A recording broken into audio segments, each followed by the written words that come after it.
ஜீவனோடு இருக்கும்போது விசுவாசத்திலே இருக்கிறது கடவுளுடைய கிருபை. விசுவாசத்திலே இருக்கிறோம் என்றால் ஊழியம் செய்வது அவருடைய கிருபை. அதுவும் சத்தியத்திற்காக உண்மையாயிருக்க விரும்புவது கடவுளுடைய கிருபை. ஆகவே நாம் கடவுளுக்கு அதிக நன்றி செலுத்தினோம்.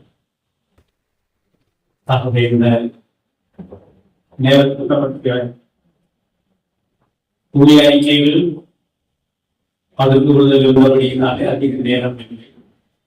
சுருக்கமாக நாம் ஒரு தலைப்பிலே சிந்தித்திருக்கிறோம். நம்முடைய தேசத்திலே சீக்கிரத்தில் ஒரு நிலைமை வரப்போகிறது. கிறிஸ்தவர்களும் முஸ்லிம்களும் இரண்டாம் தரம் குடிமக்களாக பார்க்கப்படுவார்கள். நீங்க இந்தியர்களாக இருக்கலாம், ஆனால் நீங்கள் உங்களுக்கு முதல் தரமான குடியுரிமை கிடையாது என்று சொல்லக்கூடிய நிலைமை வந்து வேதத்தினுடைய அடிப்படையில் இந்திய நாட்டில் சீர்திருத்தத்தின் பங்கு என்பதை குறித்து சுருக்கமாக சில காரியங்களை பார்க்கிறேன். சீர்திருத்தத்தில் இந்தியாவினுடைய கட்டமைப்பில் சீர்திருத்த சபைகளின் பங்கை நாம் பார்த்திருக்கிறோம். அது எதற்காக என்றால், சீர்திருத்த சபைகளாகிய நமக்கு வரக்கூடிய நாட்களிலே நாம் இங்கே போதகர்களாக சபையின் பொறுப்பாளர்களாக பங்களிப்பு இந்த தேசத்திலே மிக மிக முக்கியமாக மாறுகிறது. அதை நாம் அந்த சரித்திரத்தை வேதபூர்வமாகவும் சரித்திர பின்னணியிலும் நாம் கவனித்தோம் என்று சொன்னால் நம்முடைய பொருட்களுடைய சாதம்சத்தை இறுதியிலே நாம் பார்க்கலாம்.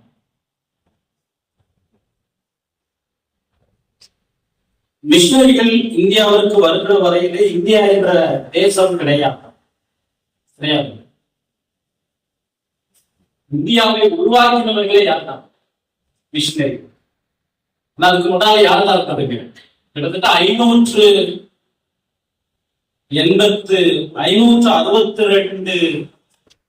சிறு சிறு ராஜாக்கள் குழந்தைக மன்னர்கள் தான் இருந்திருப்பார். அதனால யாரும் கிடையாது. இந்தியா என்பது கிடையாது. முகலாயர்கள் படையெடுத்த போது 2 ராஜாக்கள் இணைந்து அவர்களோடு சண்டை போட்டுதான் முகமதியர்கள் அவ்வளவு செல்வத்தில் வந்திருக்க மாட்டார். இந்தியா எப்படி இருக்கிறது? இந்தியாவாக இல்லை, தெரிந்திருக்கிறது. சிறு சிறு குறுநில மன்னர்கள் இருந்தார். 562 சிறு சிறு ராஜ்யங்கள் இருந்திருக்கிறது. திருவாங்கூர் திருவாங்கூர் சமஸ்தானம் அங்கிருந்து ஆரம்பிச்சு 562 குறுநில மன்னர்கள் ஆட்சி செய்திருக்கிறார். அப்ப இந்தியாவை நிர்ணயிப்பது யாருன்னா சீர்திருத்தவாதிகளுடைய அவர்கள் தான் அதை நிர்ணயிப்பார். ஏன் வெஸ்ட் இண்டீஸ் ஏன் மேற்கிந்தியா என்று சொல்லுகிறார்கள் என்றால், கொலம்பஸ் ஆகட்டும், கேப்டன் குக் ஆகட்டும், இந்தியாவை தேடி ஓடுகிறார்கள். ஏன்னா இந்தியா எதுல இருக்குங்க? பைபிள் இருக்குது, எஸ்தர் சரித்திரத்துல இந்தியா இருக்கிறது. அப்ப இந்தியாவை தேடி ஓடுகிறார்கள். எத்தியோப்பியா அவர்களுக்கு தெரியும். எது தெரியுதுங்க? இந்தியா எங்க இருக்கு தேடுகிறார்கள். அப்ப அன்றைக்கு கப்பலிலே பிரயாணம் செய்யும் போது காற்று போகிற போதிலே போக வேண்டும். அப்ப அங்க போனா அங்க இவர்கள் தான் இந்தியாவிற்கு நினைத்தார்கள். இல்லை, அதனால் அவர்களுக்கு என்ன பெயர் வைத்தார்கள்?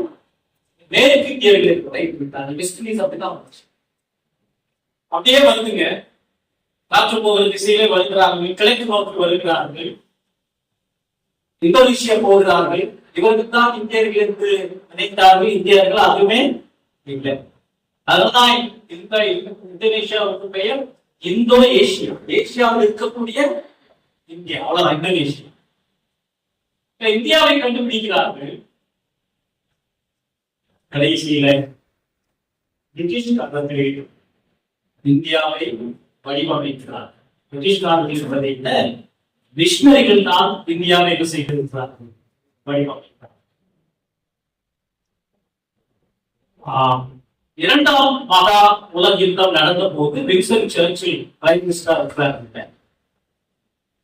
அவர் அமெரிக்க ஜனாதிபதியிடத்திலே போய் எங்களுக்கு உதவி செய்யுங்கள், இந்தியா ஜெர்மனி தேசத்தோடு எங்களுக்கு போராட்டம் இருக்கிறது, எங்களுக்கு உதவி செய்யுங்கள் என்று சொல்லுகிறார். அவர் விசுவாசி அவர் கேட்டாரா, நாங்கள் உங்களுக்கு உதவி செய்ய முதல் உலக போரிலேயே உதவி செய்தோம், எங்களுடைய வாலிப பிள்ளைகள் நிறைய பேர் விதவைகளாக இருக்கிறார்கள், மறுபடியும் நாங்கள் உங்களுக்கு உதவி செய்தால் இன்னும் நிறைய பேர் எங்களுடைய பிள்ளைகளை விதவைகளாக்க வேண்டும் என்று நீங்கள் கூறுகிறீர்களா? நீங்கள் செய்ய முடியாது. யூரோப்ல நீங்க சண்டை போட்டுக்கிறீங்க, ஜெர்மனியும் இங்கிலாந்தும் பிரான்சும் தேச நாடுகள் என்ற ஒரு கூட்டம் எதிரி நாடுகளுக்கு சண்டை கொடுக்கிறீர்கள், நாங்கள் உங்களுக்கு ஆதரவு கொடுக்க மாட்டோம். நீங்கள் ஹிட்லரை ஏன் எதிர்க்கிறீர்கள்? அவர் என்ன செய்து விட்டால் நிறைய நாடுகளை சூறையாடினார், ஆக்கிரமித்தார். பிரிட்டிஷ்காரர் நீங்களும் அதை செய்கிறீர்கள். இந்தியாவை நீங்க ஆக்கிரமிச்சிருக்கிறீங்க இல்லையா? நிறைய நாடுகள் ஆக்கிரமிச்சிருக்கிறீங்க இல்லையா? நீங்களுக்கும் ஹிட்லருக்கும் என்ன வித்தியாசம்? அப்போ கையெழுத்து போடுங்க. என்ன கையெழுத்து? இரண்டாம் உலக மகா யுத்தம் முடிந்த உடனே இந்தியாவுக்கு சுதந்திரம் தர வேண்டும், உதவி செய்வோம் என்று சொன்னாங்க. காந்தி இந்த தேசத்தினுடைய நாட்டுக்கு தான் அல்ல, அவர் அரசியலுக்கு தான். வில்லியம் கேரி தான் இந்த நாட்டினுடைய தேசம். பொருளாதாரத்தை கொண்டு வந்தார், அரசியல் சீர்திருத்தத்தை கொண்டு வந்தார், பாட்னியை கொண்டு வந்தார். அப்போ சீர்திருத்த சபைகள் தான், போதனைகள் தான் இந்தியா என்ற தேசத்தை என்ன செய்திருக்கு, உருவாக்கி இருக்கிறது. ஏன் கல்கி 18 முறை இந்தியாவுக்கு வந்து இந்தியாவை பிடிக்கல, அவருக்கு இந்தியா பிடிக்கும் நோக்கம் கிடையாது. டெம்பிள் ஏன் தெரியுங்களா பிடிச்சாரு? டெம்பிள் தான் கோல்டு எல்லாம் ஒழிச்சு வச்சிருந்தாங்க, மக்கள் ஒழிச்சு வச்சா கூட்டிட்டு போய் வாங்கிக்கிறதுனால டெம்பிள்ல வச்சிருந்தாங்க. டெம்பிள்ல உள்ள கொண்டு அடிச்சிருவாங்க, ஆனா வெளியே இருக்கிறவங்க எதுவும் செய்ய மாட்டாங்க, அனுமதிக்க மாட்டாங்க. அதனாலதான் கல்கி டெம்பிள்களை அழித்தாங்க. டெம்பிள் அழிக்கிறது நோக்கம் கிடையாது, டெம்பிள்ல தான் என்ன இருக்கு, கோல்ட மதிக்க வைத்திருந்தார். ஏன் குறிப்பிட வேண்டும் என்று சொன்னால் 2 காரியங்களை மத்தியில் வைக்க விரும்புகிறேன். நாம் வேத பாடமாக வாசிக்க வேண்ட பகுதியிலே ஆண்டுகள் 26ஆம் வசனத்திலே 17-26ஆம் வசனத்திலே பவுல் இந்த அத்தேனை பட்டணத்து ஜனங்களை பார்த்து சொன்ன காரியம், மனுஷ ஜாதியான சகல ஜனங்களையும் அவர் ஒரே ரத்தத்தினாலே தோற்றம் பண்ணி பூமியின் மீது குடியிருக்க செய்து முன் தீர்மானிக்கப்பட்ட காலங்களையும் அவர்கள் குடியிருப்பின் எல்லைகளையும் குறித்திருக்கிறார். கர்த்தராகிய தம்மை அவர்கள் கடமையாகியும் கண்டுபிடிக்கத்தக்கதாக நம்மை தேடிப்பிடிக்க அப்படி செய்தார். அவர் நம்மில் ஒருவருக்கும் தூரமானவர் அல்லவே. இந்திய தேசத்தை வடிவமைப்பது ஏன் மிஷனரிகள் தேசத்தை வலியுறுத்தினார்கள் என்றால், தேசம் வேதத்தினுடைய கோட்பாடு, எம்பையர் பிசாசுடைய கோட்பாடு. அதனால ரோம் எம்பையர் என்பது ஏன் பிசாசுடைய கருவியாக மாறிவிட்டது என்றால், தேசத்தை கடந்து இச்சியாவிற்பாயாக சொன்ன வார்த்தை, நீ உன்னுடைய தேசத்தை, உனக்கு கொடுக்கப்பட்ட தேசத்தை நீ தீர்மானம் செய், அதனுடைய இயற்கை வளங்களை நீ பராமரிக்கக்கூடிய நன்மைகளை நீ ருசித்து மற்ற தேசங்களுக்கு ஆசீர்வாதமாக தேசம் கடவுளுடைய வடிவமை. ஆனால் பேரரசு என்பது மற்ற தேசங்களை இச்சிக்கிற ஒரு வேலையை செய்தார். ஆனால் சீர்திருத்த சபை, சீர்திருத்த கோட்பாடுதான் தேசம் என்கிற கோட்பாட்டை கொண்டு வந்தார்கள். அதிலே நம்முடைய தேசம் உருவானதற்கு நாம் மார்கட்டி சொல்லலாம். சொல்ல போனால் இந்திய தேச காங்கிரஸை நிறுவியதே யார்? இந்தியர்கள் அல்ல. ஏன்னா நாங்க போகும்போது யாருந்த கொண்டு போவதுன்னு கேள்வி. முன்னால் யாரும் இருந்தாங்க, கொடுத்தா மறுபடியும் யாருக்கு தான் கொடுக்க வேண்டும். குறுநில மன்னகத்திலே கொடுக்க வேண்டும். மறுபடியும் நீங்கள் அடிமையாகிறீர்கள். இதை விட மோசமாக வேண்டும், மோசமாக இருந்ததுனாலே இந்திய தேசிய காங்கிரஸை வடிவமைத்ததே யார்தான்? இளையராஜா. சீர்திருத்தவாதம். ஆகவே உலகத்திலே நடந்த எல்லா மாற்றங்களும் இரண்டு வகையிலே நடந்திருக்கிறது. ஒன்று புரட்சி, இன்னொன்று சீர்திருத்தம். ஒன்று ரெவல்யூஷன், அடுத்தது என்னங்க? ரெவல்யூஷன். ரெண்டு வார்த்தைகள் மனதில் வைத்துக் கொள்ளும். ஒண்ணு என்னங்க? ரெவல்யூஷன், புரட்சி. பிரெஞ்சு புரட்சியை பற்றி கேள்விப்பட்டிருக்கிறோம். நிறைய புரட்சிகள் வந்து இருக்குது. புரட்சிக்கும் சீர்திருத்தத்துக்கும் உள்ள வித்தியாசம் மிக மிக முக்கியமானது. புரட்சி என்பது புரட்சிக்கும் சீர்திருத்தத்திற்கு உள்ள வித்தியாசம். புரட்சி என்ன செய்கிறது என்றால் ஜனங்களை பிரிக்கிறது, அடிமைப்படுத்துகிறது. புரட்சி, ரெவல்யூஷன் ஜனங்களை அந்நியராக்குகிறது. ஒரு சிலருக்கு அதிகாரத்தை கொடுத்து மற்றவர்கள் என்ன ஆக்குகிறது? அழிக்கிறார்கள். சீர்திருத்தம் ஜனங்களை விடுவித்து மாத்திரமல்ல, அவர்களே தங்களை நிர்வகித்துக் கொள்ளும்படியான பொறுப்பை கற்று ரெண்டுக்குள்ள அடிப்படை வித்தியாசம். புரட்சி என்ன செய்கிறது? பிரெஞ்சு புரட்சி ஆகுது, நிறைய புரட்சிகள் ஆப்பிரிக்கால எல்லாம் போனா எல்லாமே புரட்சி தான். ஒருத்தன் வந்துருமா, அவன் என்ன செய்ய மாட்டான், அந்த இடத்தை என்ன செய்ய மாட்டான், விட மாட்டான். புரட்சி அந்நியப்படுத்துகிறது, அடிமைப்படுத்துகிறது. சீர்திருத்தம் விடுவிக்கிறது. அந்த விடுதலையோடு சேர்ந்து பொறுப்பாளிகளாக மாற்றுகிறது. இதைத்தான் மார்ட்டின் லூதர் செய்தார். அப்ப இந்தியாவுக்கு சுதந்திரம் கொடுக்கும் போது அதிலே மிக முக்கியமான பங்களிப்பு பார்லிமெண்டிலே தீர்மானம் நிறைவேற்றப்பட்டது. முக்கியமான ஆட்கள் வில்லியம் வில்பர்ஃபோர்ஸ், இன்னும் 2 பேர் இருந்தார்கள். அவர்கள் எல்லாருமே சீர்திருத்தவாதிகள். கடவுள் நம்மை இந்தியாவை கொடுத்தது அடிமைப்படுத்துவதற்காக அல்ல, அவர்களை விடுவிக்க வேண்டும். அதற்கு முன்பு அவர்களுக்கு அந்த விடுதலையை நீங்கள் எப்படி அனுபவிக்க வேண்டும் என்று பொறுப்பை சொல்லித்தர வேண்டும். எனவே மிஷனரிகளை அனுப்புங்கள் என்று பிரிட்டிஷ் பார்லிமெண்டிலே வாதாடினார்கள். கல்வி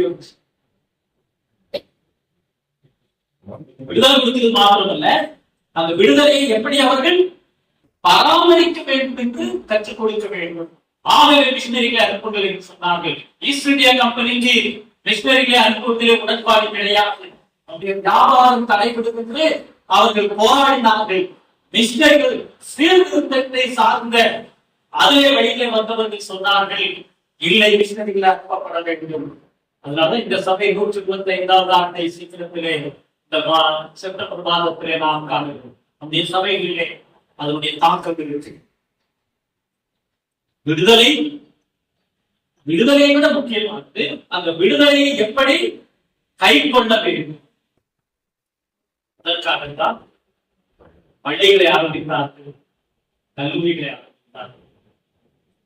ஹெல்த், இந்த அடிப்படை ஊழியர்களை அவர்கள் இந்த நாட்டிலே செயல்பட ஆரம்பித்தார்கள். அதிலே பேப்டிஸ்ட் மிஷனரிகள், நம்முடைய மிஷனரிகளுடைய பங்கு மிக பெரிய. மற்றவர்கள் எல்லாம் காம்ப்ரமைஸ் பண்ணாங்க, அரசாங்கத்தோடு காம்ப்ரமைஸ் செய்தார்கள், உடன்பட்டார்கள். ஆனால் நம்முடைய பேப்டிஸ்ட் மிஷனரிகள் அந்த காம்ப்ரமைஸ் இடமில்லாத, அதுக்கு விடுதலைக்கு அர்த்தம் இல்லாத புகைப்படம் இருந்ததுனாலே அவர்கள் அதை அப்படி என்ன செய்தார்கள், அவர்கள் அதை மறுதளித்தார்கள். நம்முடைய பொறுப்பை நாம் இந்த நாட்டிலே விசேஷமாக கவனிக்க வேண்டியிருக்கிறது. குறிப்பாக நிறைய கட்டுமான பணிகளாக இருக்கட்டும், விசேஷ பணிகளாக இருக்கட்டும், ஏன் நம்ம ப்ராப்பரா ரெஜிஸ்டர் பண்ணி ஆராதனை செய்தாலுமே திடீரென்று உள்ளே வந்து என்ன செய்கிறார்கள், நிறைய கேள்விப்படுறார்கள், மறுக்கிறார்கள், மதமாற்றம் நீங்கள் வேறு ஒரு காரியம் கைப்பற்றி சொல்றாரு. இங்கிலாந்துக்கு அமெரிக்காவுக்கு போவேன்னு சொல்றாரு. சந்தோஷமா போயெல்லாம் வச்சிருக்கேன். நீங்க வாங்க இருக்கு நம்ம செஞ்சிடலாம். நம்ம இதை செய்வது இல்லை. ஏன் நமக்கு ஹோலி லேண்ட் எது தெரியுங்களா? இந்தியா தான் ஹோலி லேண்ட். அவன் ஏன் அமெரிக்காவுக்கு எருசலேமுக்கு போன்னு சொல்றான்னு சொன்னா, நீங்க எதை ஹோலி லேண்ட் சொல்றீங்க? அதுதான் அனுப்போம். அப்ப நமக்கு ஹோலி லேண்ட் எதுங்க? கடவுள் நம்ம எங்கே வைத்திருக்கிறாரோ அதுதான் ஹோலி லேண்ட். அப்போ சிலர் 7ஆம் அதிகாரத்திலே ஸ்தேவானை பற்றி ஒரு தவறான கோட்பாடு சொல்கிறார்கள். இவன் பரிசுத்த ஸ்தலத்துக்கு விரோதமாக பேசினான் என்று அவனை பற்றி சொன்னார் 4ஆம் அதிகாரத்திலே. அப்போ 7ஆம் அதிகாரம் முழுவதும் ஸ்தேவான் ஏதோ பரிசுத்த ஸ்தலம் என்று வாதிடுகிறார். எருசலேம் அல்ல, அது புனித பூமி கிடையாது. ஆபிரகாமிலிருந்து ஆரம்பிக்கிறார். ஸ்தேவானுடைய பிரசங்கத்தினுடைய முதல் அறிமுகம் அருமையானது. நம்முடைய பிதாவாகிய ஆபிரகாம் மெசொப்பொத்தேமியா நாட்டிலே இருக்கும் போது, அந்நிய நாட்டிலே இருக்கும் போது, மகிமையின் தேவன் அவனுக்கு தரிசனமாகி எது பரிசுத்த பூமி ஆபிரகாமை கொடுத்தார். கடவுள் அவனை எங்கே சந்தித்தாரோ அதுதான் பரிசுத்தம். மோசே இடத்துல என்ன சொன்னாங்க? மீதியார்கள் வனத்திற்கு என்ன சொன்னார்? நீங்க இருக்கிற இடம் பரிசுத்த பூமி என்று சொன்னார். எருசலேம் பரிசுத்த பூமி கிடையாது. ஆபிரகாமுக்கு கொடுக்கப்பட்ட வாக்குத்தத்தம், நீ வானத்தின் நட்சத்திரங்களை என்ன கூடுமானால், கடலின் மணலை என்ன கூடுமானால், உன்னுடைய சந்ததி அவ்வளவு பெருகும் என்று சொன்னார். அது எங்க நிறைவேற்று தெரியுங்களா? எகிப்துல நிறைவேற்று. அதனாலதான் தோத்தனா தெரியுங்களா? இப்ப படிப்பு இருக்கிறான் யாரு? இஸ்ரவேலர். அந்த லேடிஸ் ரொம்ப ஸ்ட்ராங், நிறைய ஆண்களை பெறுகிறார்கள். இவர்கள் பருகி பெருகி நம்ம எதிரி கூட நமக்கு சண்டை நடக்கும் போது இவர்களும் அவர்களோடு சேர்ந்து அடிமைப்படுத்தினார்கள். கடவுள் யாக்கோபுக்கு கொடுத்த அந்த வாக்குத்தத்தம் எது பரிசுத்த பூமி? கடவுள் நம்முடைய வாக்குத்தத்தத்தை எங்கே நிறைவேற்றுகிறாரோ அது பரிசுத்த பூமி. அவசியம் கிடையாது. நாங்க போனா எங்களுக்கு நல்லா தான் இருக்கோம். நாங்க போக மாட்டோம். எங்களுடைய புரிதல் தான் எங்களுடைய வேதத்தின் வழியிலே வந்தவர்கள் தான் இந்த நாட்டை, இந்தியாவை பாதுகாத்து வைத்திருக்கிறார்கள். இல்லாவிட்டால் இந்தியாவாக இருந்திருக்கிறார்கள். குறுநில மன்னர்கள் தான் இருந்திருப்பார்.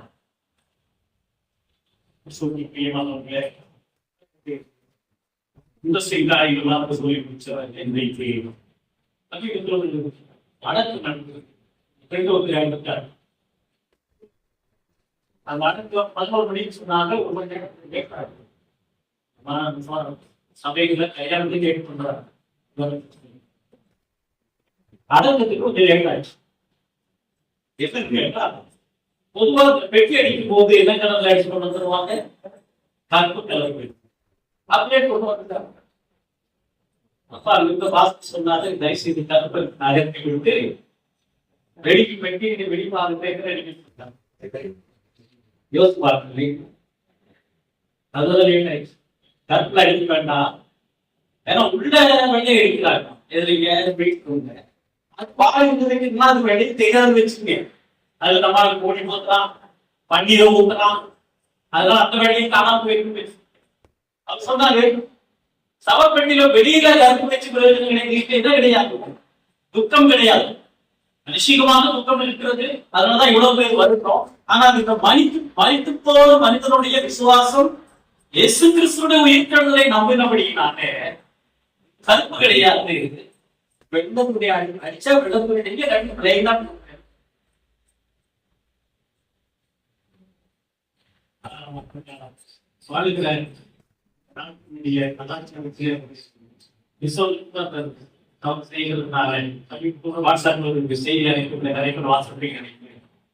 நல்ல நேரம் பார்த்து அதுல அவன் மந்திரம் ஓதனாரு தெரியுங்களா? அதுக்கு பேர் சூத்திர மந்திரம்.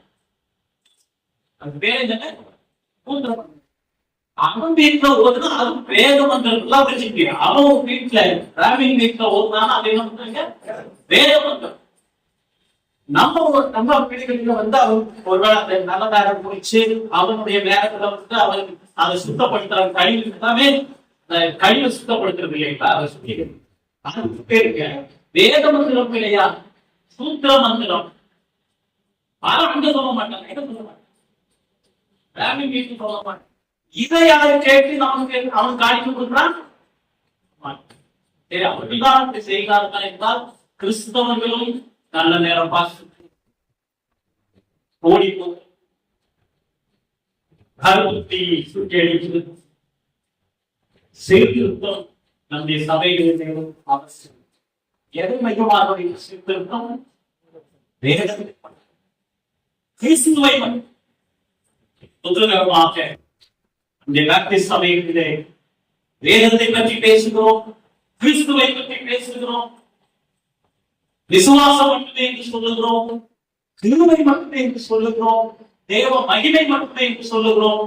ஆனால் அதற்கு முரணாகத்தான் நாம் செயல்படுகிறோம். நமக்கும் மற்ற சபைகளுக்கும் என்ன வித்தியாசம்? இந்த தேசத்தை கட்டியமைப்பது சீர்திருத்த விசுவாசம், சாதாரணமான விசுவாசம் இல்லை.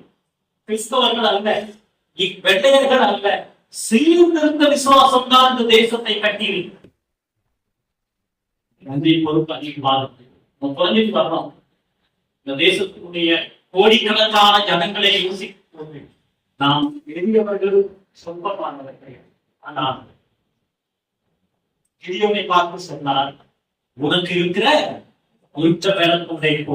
அதில் 4 காரியங்களை மாத்திரம் சொல்லி முடிக்க வேண்டும்.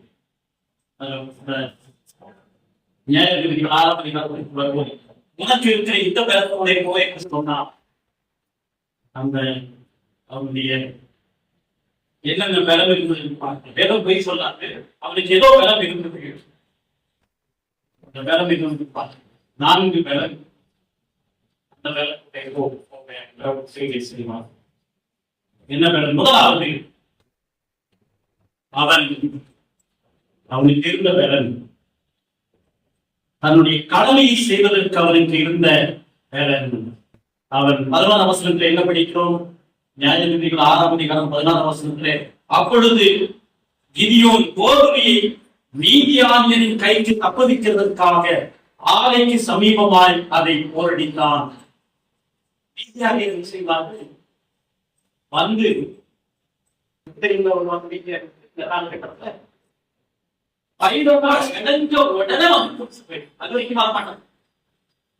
கோதுமை விளைந்து அறுவடை செய்யும்போது என்ன செய்வார்கள்? அதை எடுத்துவிட்டு போயிடும்.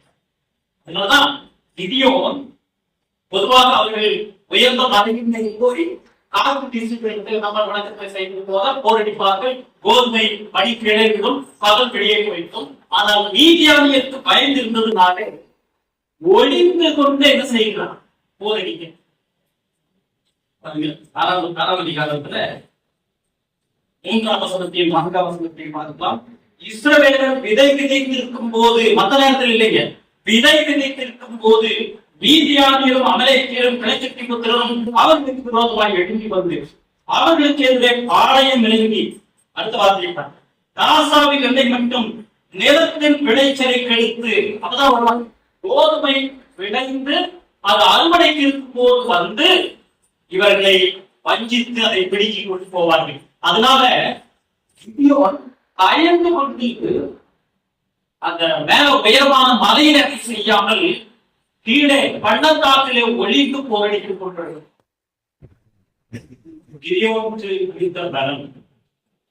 நம்முடைய கடமையை செய்வதற்கு கடவுள் கொடுத்த நிறைய பேர்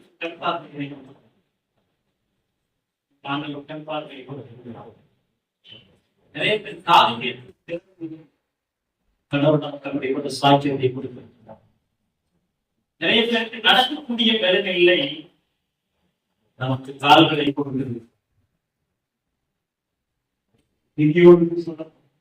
வார்த்தை வாங்க உனக்கு இந்த கருத்தோட அவங்க தெரிந்த முதலாவது தன்னுடைய கடமையை செய்வதற்கு கடவுள் கொடுத்த வார்த்தை. இரண்டாவது இனியவருக்கு இருந்த இரண்டாவது பலன் தன்னுடைய குடும்பத்தை போஷிப்பதற்கு இருந்த வாஞ்சை. தன்னுடைய தகப்பனுடைய கோதுமை ஆலையை அவர்கள் செய்கிறார். நம்முடைய நமக்கு கொடுக்கப்பட்ட சபையின் ஊழியர்களிலே நாம் கண்ணும் கருத்துமாக இருப்பது அவசியம். இந்த காலத்துடைய கண்டம் சொன்னார், பெரிய பலம் பெறுவதற்கு முன்பதாக இருக்கிற பலத்துடன் போகும். ஊழியர்களை வாசிப்போம், அவர்களுக்கு மகிழ்ச்சி உண்டாகும். ஆனால் நாம் அதிக நன்றி கடன்பட்டுள்ளோம். அதற்கு அடிப்படையிலே நம்முடைய ஊழியம் கடந்த வருஷங்களே சிறப்பாக இருக்கிறது என்று மனமாக சொல்ல முடியுமா? நான் சொல்ல முடியும். உண்மையாக செய்தோம் என்று சொல்ல முடியுமா? முடியும். சபை மக்களை நாம் போஷிப்போமா? பொறுப்புகளை சரியாக நிறைவேற்றுவோமா? மனசாட்சிப்படி கடவுளுடைய ஆவியானவர் நம்மை உருவாக்குகிறால் நாம் வெற்றத்தோடு சொல்ல முடியும், நான் கடமையை செய்யும். கடவுள் கொடுத்த பலத்திற்கு ஏற்ற ஊழியத்தை நான் செய்யும்.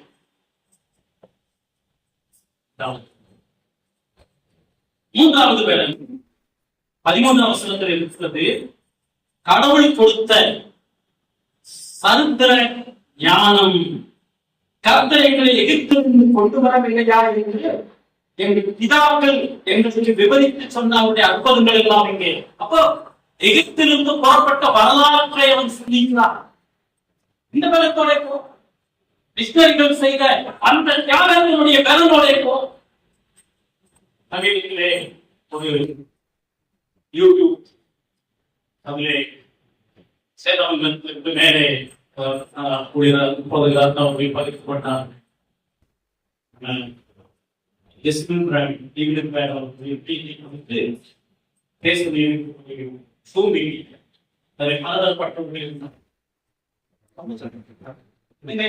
மிஷனரி இருக்கிறாருன்னு சொன்னீங்க.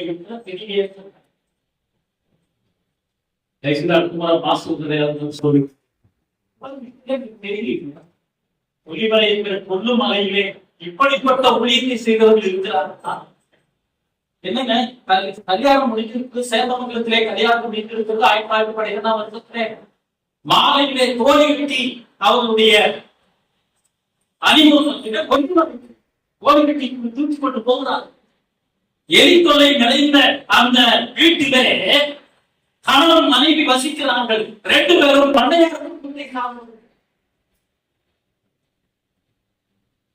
இந்த வரலாறு நமக்கு இருக்கு. இது பலன். நாம் எந்த வரலாறை பார்க்கிறோம்? டிவியில பார்க்கிறோம், யூடியூப்ல பார்க்கிறோம், அதுல ஒரு ஊழிய காலத்தில் ஆஹா ஓ என்று சொல்லுகிறவர்களை பார்க்கிறோம். அந்த டெம்ப்டேஷன் நம்முடைய சபைகளுக்குள்ள வர ஆரம்பிக்கும். யாருடைய வரலாறு? எகிப்திலே ஆண்டவர் அற்புதம் செய்தாரே என்று கிதியோன் சொல்லுகிற அறிக்கையை பார்க்கிறோம். இந்த பலத்தோட இந்த ஞானத்தோட அந்த அர்ப்பணிப்பை மனதிலே வைத்திருப்போம். வரலாறு தியாகம், நேர்மை, ரத்தம் நிறைந்த வரலாம். சாதாரண வரலாறு கிடையாது.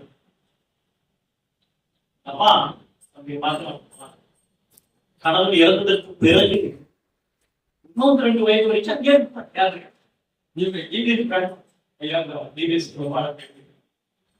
92 வயது வரைக்கும் விடல. ஒரு வருஷம் கமிஷன் அப்படி இருக்க முடியல. தன்னுடைய பிள்ளைகளுக்கு படிக்கிறார்கள். இல்லை, இந்த வரலாறு எவ்வாறு இருக்கிறோம் என்றால் இந்த சபையிலே நம்முடைய சபைகளிலே அவர்கள் நடந்திருக்கிறார்கள். அவர்கள் தோல்வி அடைந்தார்கள், வேஷ்டி அடைந்தார்கள், நம்முடைய சாப்பாட்டை சாப்பிட்டார்கள். சவுத்துக்கெல்லாம் போனா அவர்களுக்கு பாத்ரூம் போவதற்கு வசதி கிடையாது. மலையில் ஒளிந்திருந்தவர்கள் துணி கட்டி பாத்ரூம் போனார்கள். ஏன்? இதை அவர்கள் புனித தேசமாக ஏற்பட்டார்.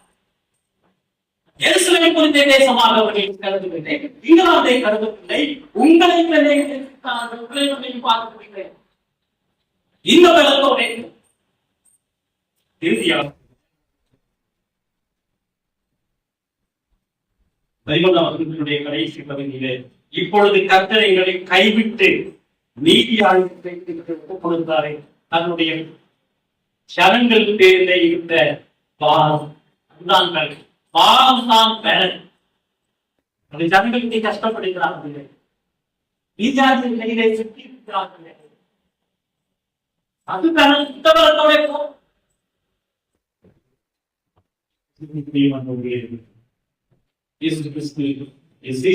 சொன்னார். ஒரு மணி நேரம் என்னோட கூட பெற்றுக்கணும்.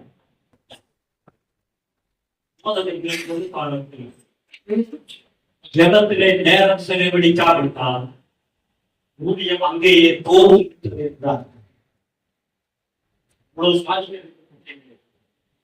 கடவுளோடு நம் உறவு எவ்வளவு நேர்த்தியானது, ஆழமானது, வைகாட்சியமானது. அந்த ஒரு முடிவு அவருடைய காலத்தில் இருக்கு. ஜெயமோ கர்த்தராகும் வழிமுறைகள் தான் தேசம் சீர்திருத்தவாதிகளால் அந்த சீர்திருத்த மிஷனரிகளுடைய பாரம்பரியத்தை நாம் பெற்றிருக்கிறோம். கடந்த வருஷம் ஊழியத்தை திரும்பி பார்க்கும்போது எந்தெந்த பகுதி ஒன்று போட்டார் பாசிட்டிவ் நெகட்டிவ் எந்தெந்த பகுதிகளிலே ஆண்டவர் நம்மை கொண்டு வழிநடத்தி ஆசீர்வதித்திருக்கிறார். எந்தெந்த பகுதிகளிலே நாம் தோற்றோம் என்று ஒரு ஆனஸ்தி நாம் இணைந்து அதை செயல்படுத்துவோம். சபைகளை செயல்படுத்துவோம். வருகிறார்கள். தேசம் இன்னும் எப்படி போகிறதோ பரவாயில்லை. நம்ம இரண்டாம் தலைமுறைகளாக நினைக்கிறோம். நாம் இந்த தேசம்தான் என்னுடைய பரிசுத்த தேசம் போலி நாட்கள் கிறிஸ்துவுக்காக அளவுக்கு ஆசை